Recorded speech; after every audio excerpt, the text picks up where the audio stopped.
The first step towards achieving your dreams is having the right coach. Get the best education with forensic classes by Diksha and make your NET forensic exam dreams come true. Download the app now. Before starting today's class, a quick reminder that we have an application. Application की link आपको description में मिल जाएगी, वहां से आप इसे download कर सकते हैं। आप प्ले स्टोर से भी इसे डाउनलोड कर सकते हैं एंड ऐप स्टोर से भी इसे डाउनलोड कर सकते हैं। जैसे आप एप्लीकेशन डाउनलोड करेंगे, आपको लॉगिन करना होगा। लॉगिन करने के बाद आप स्टोर पर क्लिक कर सकते हैं। स्टोर में आपको कोर्स लिस्ट मिलेगी। इस कोर्स लिस्ट में से आप अपना डिजायर्ड कोर्स सेलेक्ट कर सकते हैं एंड एनरोल कर सकते हैं। फॉर एग्जाम्पल, अगर मैं फोरेंसिक साइंस नेट की प्रिपरेशन कर रही हूँ तो मैं फोरेंसिक साइंस नेट का कोर्स सेलेक्ट करूंगी। अगर मैं क्रिमिनोलॉजी की प्रिपरेशन कर रही हूँ तो मैं यूजीसी नेट क्रिमिनोलॉजी का कोर्स सेलेक्ट करूंगी। अगर मैं मास्टर्स की प्रिपरेशन कर रही हूँ, मुझे सेमेस्टर क्लासेस चाहिए, तो मैं सेमेस्टर क्लासेस का कोर्स चूज करूंगी। फॉर एग्जाम्पल, अगर मैं यूजीसी नेट फोरेंसिक साइंस की प्रिपरेशन कर रही हूँ तो मैं फोरेंसिक साइंस का कोर्स चूज करूंगी। अगर मैं क्रिमिनोलॉजी की प्रिपरेशन कर रही हूँ तो मैं क्रिमिनोलॉजी का कोर्स चूज करूंगी। इसके अलावा सेमेस्टर क्लासेस भी अवेलेबल है एंड फोरेंसिक के फील्ड में जितने भी entrance examination, BSc entrance examination, MSc entrance examination के कोर्सेज भी अवेलेबल हैं। इसके अलावा साइंटिफिक ऑफिसर, साइंटिफिक असिस्टेंट के कोर्सेज भी अवेलेबल हैं। तो आप अगर किसी भी एंट्रेंस एग्जामिनेशन, किसी भी कॉम्पिटिटिव एग्जामिनेशन की प्रिपरेशन कर रहे हैं फोरेंसिक साइंस या क्रिमिनोलॉजी के फील्ड से, तो वो सारी की सारी क्लासेस आपको सिर्फ और सिर्फ मिलेंगी हमारे एप्लीकेशन पे। तो हमारा एप्लीकेशन डाउनलोड आप कर सकते हैं। Forget to download our application and start your preparation with us. So basically we have two types of courses in our application, video lecture course and study material course.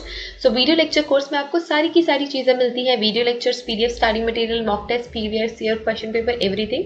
Study material course में आपको सिर्फ और सिर्फ study material, previous year question papers और mock test मिलते हैं, video lectures उसमें included नहीं होते हैं. So that's the basic difference between video lecture course and study material course.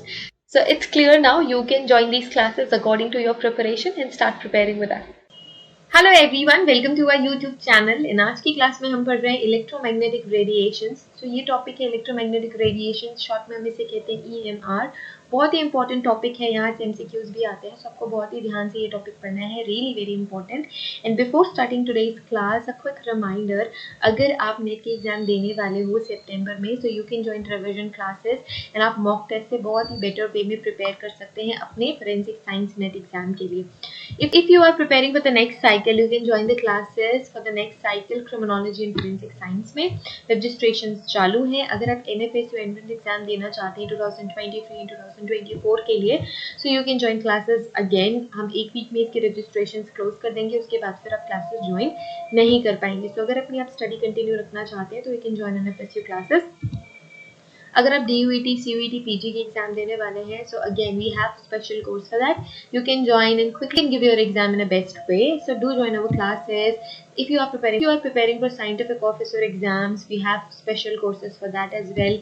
And all the students who all are in semesters right now, in odd semesters, you all can join the semester classes and you can score great. So let's start today's class. It is about electromagnetic radiations. So we all know that it is radiation and it is electromagnetic radiations. So यहाँ पे दो words जो है वो merge हो रहे हैं, electro and magnetic. So we have two different words merged together and it is making electromagnetic radiations. जब electromagnetic field में radiations होती हैं उन्हें हम कहते हैं electromagnetic radiations. So electromagnetic field क्या है? Electric field या magnetic field या वो radiations जो मिलके या तो electric field create करती हैं या तो magnetic field create करती हैं. So electric field and magnetic field they have similar properties. So इसी वजह से हमने इसको साथ में merge कर दिया और बोल दिया electromagnetic field या electromagnetic radiations, और इनकी प्रॉपर्टीज को हम कहते हैं इलेक्ट्रोमैग्नेटिक प्रॉपर्टीज। जो इलेक्ट्रोमैग्नेटिक रेडिएशंस हैं वो वेव्स के फॉर्म में होती हैं एंड वो कौन से फील्ड में आप देख सकते हो? इलेक्ट्रोमैग्नेटिक फील्ड में आप देख सकते हो। इलेक्ट्रोमैग्नेटिक फील्ड से ही ये प्रोपगेट होती है, यहीं से ही ये शुरू होती हैं। Okay, and they have radiant energy as well. So ये सारी की सारी electromagnetic radiations energy contain करती है, different of course, different amount of energy according to their capacity they contain, and it includes radio waves. We have one type of electromagnetic radiation, that is radio waves. We have microwaves, we have infrareds, we have visible rays or visible lights, we have ultraviolet rays, and we have X-rays and gamma rays. ये सारी की सारी raise radiations मिलके electromagnetic radiations create करती हैं। अब हम forensics में इलेक्ट्रोमैग्नेटिक रेडिएशंस क्यों पढ़ते हैं? सो फोरेंसिक्स में हम इलेक्ट्रोमैग्नेटिक रेडिएशंस पढ़ते हैं क्योंकि हम इलेक्ट्रोमैग्नेटिक रेडिएशन स्पेशल इंस्ट्रूमेंट्स में यूज करते हैं एलिमेंटल एनालिसिस के लिए, ठीक है। डिफरेंट ऑब्जेक्ट या तो फिर एनर्जी अब्सॉर्ब करेंगे या तो फिर उस इलेक्ट्रोमैग्नेटिक रेडिएशन को रिफ्लेक्ट करते हैं स्पेशल वेवलेंथ्स पे। सो उसके बेसिस पे हम फोरेंसिक्स का अप्लाई करते हैं यहाँ पे प्रिंसिपल कंपैरिजन का। So for example if I have some object from crime scene and मैंने उसका एलिमेंटल एनालिसिस किया और मुझे पता चल गया विजिबल रेंज में या लाइट अब्सॉर्ब करती है, तो जो मेरा सस्पेक्टेड सैंपल होगा, जो मेरा सस्पेक्टेड ऑब्जेक्ट होगा, उसकी मैं इलेक्ट्रोमैग्नेटिक रेडिएशन से इंटरेक्शन करा के देखूंगी और अगर वो भी विजिबल रेंज पे किसी पर्टिकुलर वेवलेंथ की ही लाइट अब्सॉर्ब करता है, it means they have same origin. So इसी तरीके से हम फोरेंसिक्स में इलेक्ट्रोमैग्नेटिक रेडिएशंस यूज करते हैं, इलेक्ट्रोमैग्नेटिक रेडिएशंस यूज करते हैं एंड हम इंस्ट्रूमेंट्स में भी डिफरेंट रेडिएशंस यूज करते हैं। So we use all type of radiations like radio waves, X rays, gamma rays, microwaves. So हम जो घरों में माइक्रोवेव्स यूज करते हैं वो यही माइक्रोवेव्स होते हैं। Okay, so all electromagnetic radiations have specific properties, capacities and different wavelengths जिस पे वो stay करते हैं। So वो हम आगे पढ़ेंगे। That's why it makes these, that's why our electromagnetic radiations are really very unique and really very important. अब हमें ये all these electromagnetic radiations create electromagnetic spectrum all together और इनका movement कैसा होता है, इस तरीके का movement होता है, ठीक है। जो इलेक्ट्रोमैग्नेटिक रेडिएशंस होती है उनका मूवमेंट इस तरीके का होता है। Okay, so next this is electromagnetic spectrum. जिस स्पेक्ट्रम की हम बात कर रहे थे, दिस इज इलेक्ट्रोमैग्नेटिक स्पेक्ट्रम और इनका अरेंजमेंट कैसे होता है। सबसे पहले आती है रेडियो वेव्स, फिर आती है माइक्रोवेव्स, फिर आती है इंफ्रारेड, फिर आती है विजिबल लाइट। विजिबल लाइट हमारे विजिबिलिटी वाला रेंज है जिसपे आप जिन्हें देख सकते हो। आप रेडियो वेव्स को नहीं देख सकते, आप माइक्रोवेव्स को नहीं देख सकते, आप IR, X ray, gamma rays को नहीं देख सकते। हम सिर्फ और सिर्फ विजिबल रेंज पे ही देख सकते हैं। इन्हें कहाँ से कहाँ तक चलती है, 700 नैनोमीटर से लेके 400 नैनोमीटर तक चलती है। So we have range of electromagnetic radiation from 700 nm to 400 nm या फिर 400 nm से 700 कह लो, इट्स ऑल सेम। सो ये हमारा विजिबल रेंज है। Then we have UV rays and X rays and gamma rays. अब यहाँ पे आप देख सकते हो कि जो वेवलेंथ है इट इज चेंजिंग। ओके, सो एक बहुत ही ज़्यादा इम्पॉर्टेंट जो कि बच्चे यूजुअली भूल जाते हैं, ये आपको याद रखना है, that frequency of wave is inversely proportional to the wavelength. Wavelength से इनवर्सली प्रोपोर्शनल होती है फ्रीक्वेंसी। मतलब फ्रीक्वेंसी ज्यादा हुई तो वेवलेंथ कम होती है, वेवलेंथ कम होती है तो फ्रीक्वेंसी ज्यादा होती है। ये बहुत ही इंपॉर्टेंट गोल्डन रूल है जो आपको याद रखना है। फ्रीक्वेंसी ज्यादा, वेवलेंथ कम, वेवलेंथ कम, फ्रीक्वेंसी ज्यादा, ठीक है। दैट मीन्स वो सारी वेव्स जिनकी फ्रीक्वेंसी बहुत ज्यादा है उनकी वेवलेंथ क्या होती है, बहुत ही कम होती है। They have short wavelength. Okay, they have short wavelength. And जिनकी एनर्जी क्या होती है, कम होती है, उनकी वेवलेंथ ज्यादा होती है। सो यहाँ पे रिमेंबर दिस थिंग, सबसे ज्यादा हाई फ्रीक्वेंसी होती है गामा रेज की। फ्रीक्वेंसी ज्यादा है तो वेवलेंथ लोएस्ट होगी, ठीक है। एंड रेडियो वेव्स की वेवलेंथ ज्यादा होती है तो फ्रीक्वेंसी लोएस्ट होती है। So keep this thing in mind.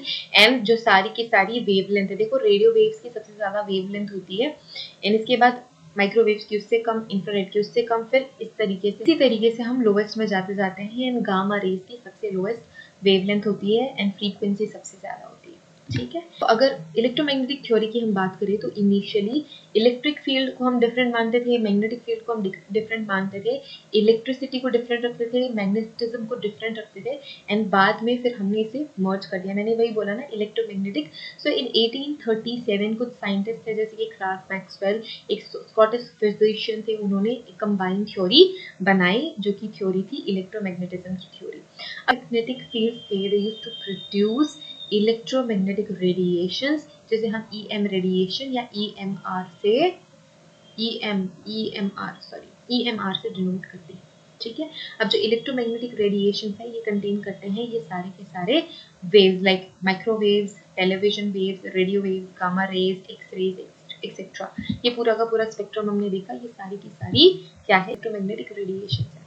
Okay, अब ये सारे पॉइंट्स आपको ध्यान में रखने हैं कि मैग्नेटिज्म के जो पोल्स हैं और जो इलेक्ट्रिकल चार्जेस होते हैं वो सेम ही बिहेव करते हैं।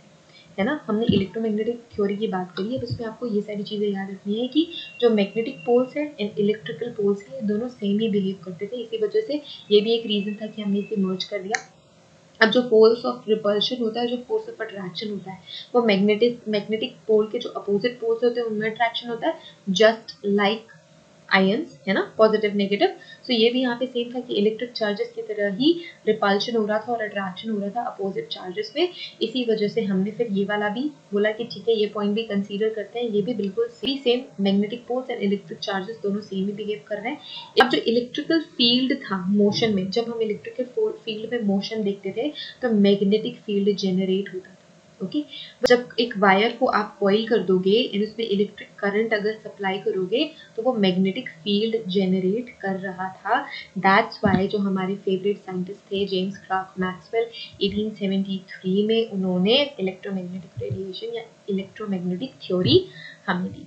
अब हम इलेक्ट्रोमैग्नेटिक रेडिएशन की प्रॉपर्टीज की अगर बात करें तो जो इलेक्ट्रोमैग्नेटिक रेडिएशन हैं ये फोटॉन्स के फॉर्म में रिलीज होती है। किसके फॉर्म में? फोटोन एनर्जी के फॉर्म में। ये बंडल्स हैं लाइट के। These are the bundle of light which these are the bundle of lights which work in a harmonic way। एक हारमोनी में ये वेव करते हैं, ये एक हारमोनी में ट्रैवल करते हैं in the speed of light, बिल्कुल इसी तरीके से। सो आप यहाँ पे आप देख सकते हो कि वेवलेंथ कौन बनाती है? एक क्रेस्ट और एक ट्रॉफ, दोनों मिलके एक वेवलेंथ बनाती है जिसे हम लैम्डा से डिनोट करते हैं। इसी वेवलेंथ के बेसिस पे ही हम डिफरेंट रेडिएशंस को सेपरेट कर पाते हैं स्पेक्ट्रम में, and they have different energies, है ना, on the basis of wavelength. And here we have important properties of electromagnetic radiations. So पहली प्रॉपर्टी है एम्पलीट्यूड की। एम्पलीट्यूड क्या होता है? It is the distance from the middle of the wave to the maximum vertical displacement of the wave. So ये होता है amplitude. जो सबसे ज्यादा एम्पलीट्यूड रखता है they have higher energy and the lower amplitude have lower energy। जो amplitude है it tells us about the brightness and intensity of the wave or of the electromagnetic radiation। frequency क्या है? frequency is nothing but the number and cycle per second in the electromagnetic radiations। आपको ये चीज याद रखनी है कि frequency is directly proportional to energy। frequency energy की डायरेक्टली प्रोपोर्शनल होती है एंड वेवलेंथ की इनवर्सली प्रोपोर्शनल होती है। ये तो गोल्डन रूल आपको याद रखना है। Period is commonly known as T. It is the total time that a wave takes to travel one wavelength. एक वेवलेंथ को टाइम जितना लगता है, एक वेवलेंथ ट्रैवल करने में जितना टाइम लगता है उसे हम कहते हैं पीरियड। वेलोसिटी क्या है? Velocity is the lambda by nu. So यहाँ पे वेवलेंथ एंड फ्रीक्वेंसी मिलके वेलोसिटी क्रिएट करते हैं। And the important properties of electromagnetic radiation, we here is the frequency and this is wavelength and all together it is velocity. तो आपको ये चीजें याद रखनी है, छोटे छोटे फॉर्मूलेज आपको याद रखने हैं। मतलब velocity is equal to lambda and nu, E is equal to H nu. ठीक है, ये छोटे छोटे फॉर्मूलाज आपको याद रखने हैं and everything is all clear I guess. अगर कोई भी डाउट है, क्वेश्चन है, क्वेरी है, so you can contact us on all of our social media platforms, Instagram के थ्रू, टेलीग्राम के थ्रू। फोन नंबर भी आपको डिस्क्रिप्शन में मिल जाएगा। If you want to join any of our classes, download the app, link is in the description. Thank you so much everyone for watching this video. Have a great day ahead. Till then take care.